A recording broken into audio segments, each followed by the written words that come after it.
Meowcats, Meowcats, Meowcats. Hello, my Meowcats friends, and whoa, your voice sounds different. Yeah, well, you see, Meowcats here isn't a stupid child anymore, and so they can't do my old voice.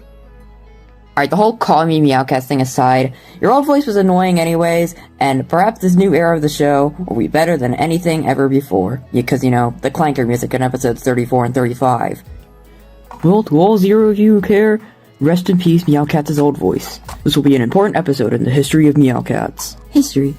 Now that you mention it, there is a lot of history in the world. And in our show.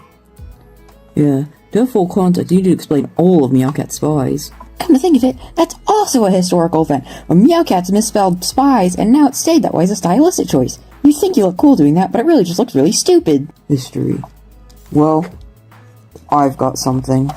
Hey, you want to hear about my historical event when on April 4th, 1999, I arrived— Shut up. I've got something important to say. Alright, fine. I'll let you ramble before me. You see, I was born on May 9th, 1994.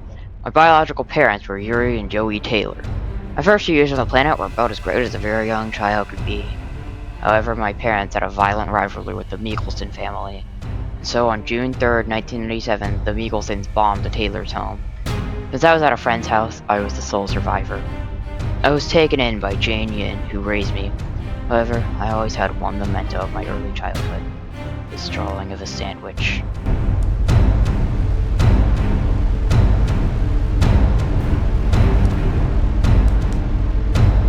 Alright, can we end the ominous silence and turn to a more upbeat Kevin MacLeod song like Merry Go?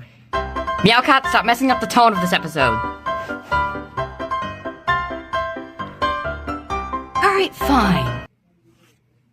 So, should we turn back on Cypher, or— Let's get back on topic. Yuri and Joey Taylor. Perhaps there's more about them to be uncovered. Well, since you don't want to talk about Kevin MacLeod music, I'll talk about the actual events of this episode and stop stalling to make it above 2 minutes. Anyway, it feels like a major turning point. My new voice, and my story. Well, it seems like it's the beginning of Season 2.